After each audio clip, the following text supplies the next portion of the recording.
One of the biggest mistakes people make when designing a cabin is jumping straight into drawing walls and windows. Because before you design the building, you need to understand what kind of life the building is supposed to support. A good cabin is not just something that fits inside 30 square meter. It's the space that actually works for the people using it. And today we are going to talk about how to figure that out. This is the third video of the new series of episodes I'm recording, in which I'm going to teach you how to design your own under 30 square meter cabin that is exempted from building consent in New Zealand. In the previous episode, we discussed how the exemption rule works and what you're legally allowed to build on your own specific property.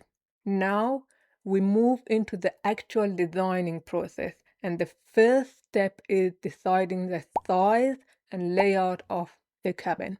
But before drawing floor plans, we first need to establish what size is realistically possible on your side. If you haven't already, please watch the previous episode because it is very relevant. Using the example from the previous episode, there is roughly an area of 9 meter by 12 meters on the property to build the cabin on. So in this case, the site itself is not really limiting the cabin size. The owner could build many different layouts and sizes under the exemption.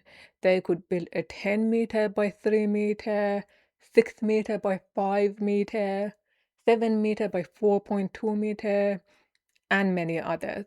As long as the internal area remains under 30 square meter and other exemption rules are met.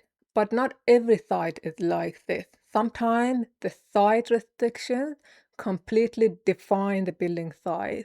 For example, setback, outlook space, existing buildings, height to boundary or impervious area limits might leave you with only a 4 meter by 5 meter or sometimes even much smaller area to build on. And if that's the case, there is no point in designing something bigger. Now, once you know your limitations, it's time to start thinking about the actual size of the cabin. One important thing to understand is this. Smaller buildings usually cost more per square meter. What does that mean? Let's say a 10 meter by 3 meter building might cost you $2,000 per square meter. Now, a 4 meter by 3 meter building will probably cost you closer to $2,500 per square meter. Now, these numbers are only examples. They are not the exact cost. But the idea is important. Even though the smaller cabin is cheaper overall, the cost efficiency becomes worse. Why? Because foundation, roofing, windows, flashing, labor, transport, drawings, and electrical work still exist, even on a small building. So generally, if your budget allows it, building slightly bigger often gives you more value for your money. Another important tip is to design using increments of 600 millimeters whenever possible. Most building materials in New Zealand are based around 600 millimeters, 1200 millimeters, or 2400 millimeters. For example, studs are often spaced at 400 to 600 millimeters. Plywood sheets are normally 1200 by 2400 millimeters. Chipboards and other boards are of similar sizes. Flooring products are mostly modular, and roof framing often works well with these dimensions too. So, if you design a 4 meter by 3 meter cabin, it might cost you very similar to 4.2 meter by 3 meter cabin. With the 4 meter length design, you may create some unnecessary material waste. You're still paying for the full sheet, but you're cutting part of it and throwing it away. Now, this doesn't mean odd dimensions are impossible. You can totally design a cabin with 3.1 meter width or 4.3 meter length. But in most cases, modular dimensions reduce weight and simplify the construction. The most material waste happens when you go slightly bigger than 600 millimeters. For example, your cabin width is 3.1 meters, or your cabin length is 4.9 meters.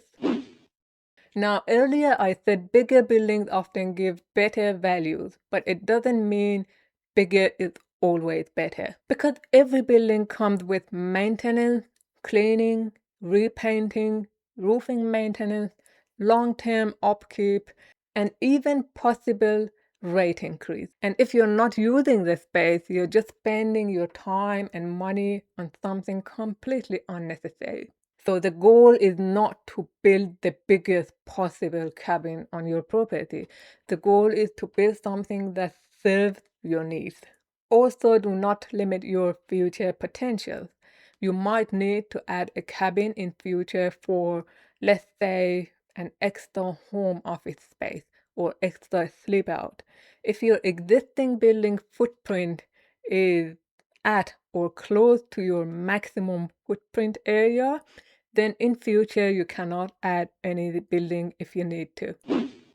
Another thing worth considering is the future transportability. Maybe right now your teenager needs to sleep out or you need a home office. But what happens later when your teenager moves out or you want to move property or you don't need the cabin anymore and you want to sell it for some extra money? If there's any possibility of moving the building in future, you should think about the transport limitations early. In New Zealand, once the width goes beyond 3 meters, transportation becomes more difficult and expensive. You might need pilot vehicles, permit, special truck and transport arrangement, and the transport cost can increase significantly. So yeah, depending on your long-term plan, transportation might influence your design decisions. Now, this next idea might be the most important one in this video, and that's something we used to do when I was a student at architecture school, and that's this: design the building from inside out. What does it mean? So instead of starting with the shape or material or shape of the roof or size of the windows, you start with this. Start with the people using the space.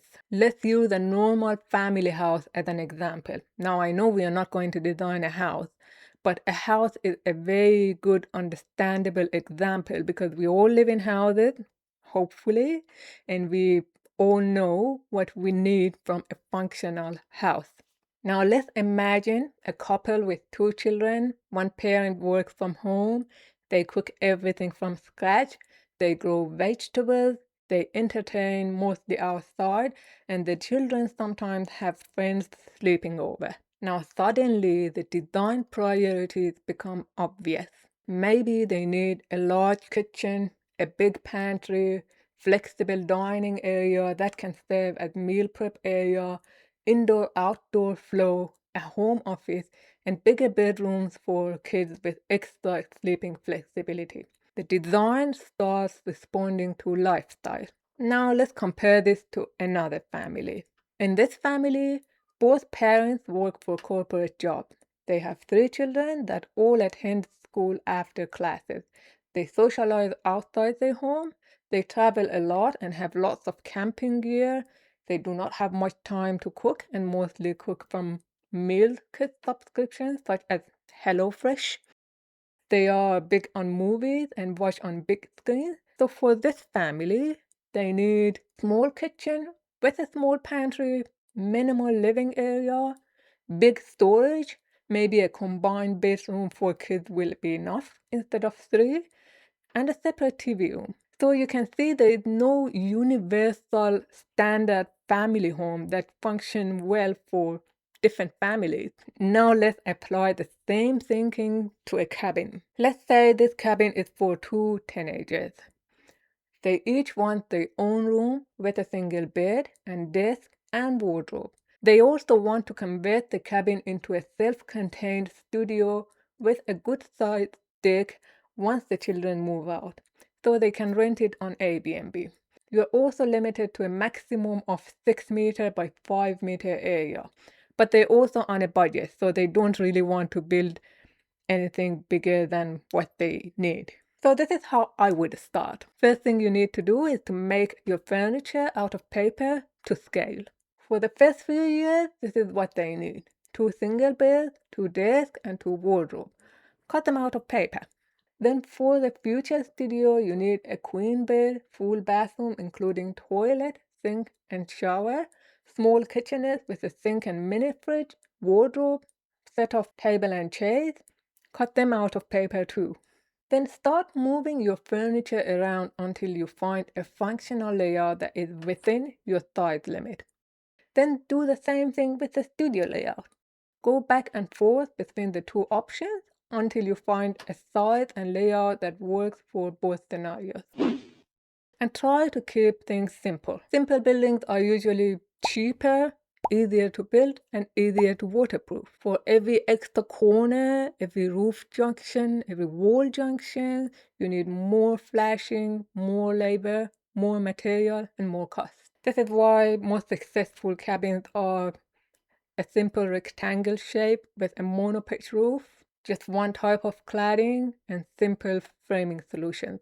Simple doesn't mean boring. Very often, simple buildings age better. At the end of the day, you want a building to work for you. You don't want to work all the time for a building. Next tip is about natural light and ventilation. Small spaces feel much larger when they are well connected to the outside. So window placement matters a lot. Think about sunlight, privacy, airflow, views, and outdoor connection. A small cabin with good natural light and good ventilation and a good relationship with the outdoor space often feels much larger than a poorly designed bigger cabin. At the same time, too many windows can limit you with the amount of wall space and furniture. So it is very important to find a balance between the two. Also, doors and windows are much more expensive than building walls. So the more doors and windows you have, the more expensive your cabin becomes.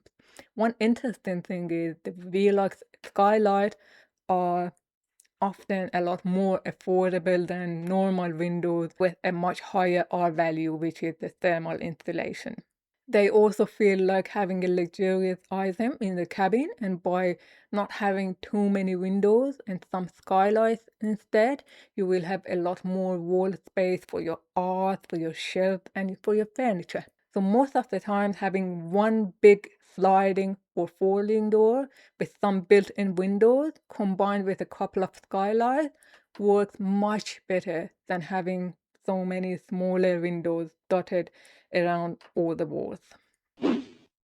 And the last tip is when designing your cabin, do not expect the perfect layout immediately. Good designs usually come through iteration. Move things around, sketch different ideas, test different things, take a tape measure, measure everything that you want to put in your cabin, visualize them, do a mock-up of it. This is what designers do all the time. The first idea is rarely the best one. So before we start designing a structure, we first need to understand what type of life this building is going to serve, what kind of function we want to get out of this building. Because a good cabin design is not just about fitting under 30 square meter and complying with the exemption rules. It's about creating a space that genuinely works for the people using it. In the next episode, we'll dive much deeper into the design process. As always, thank you very much for watching this video until the end. If you found it helpful, please don't forget to like and subscribe and comment. That will help me a lot. And I'll see you in the next one.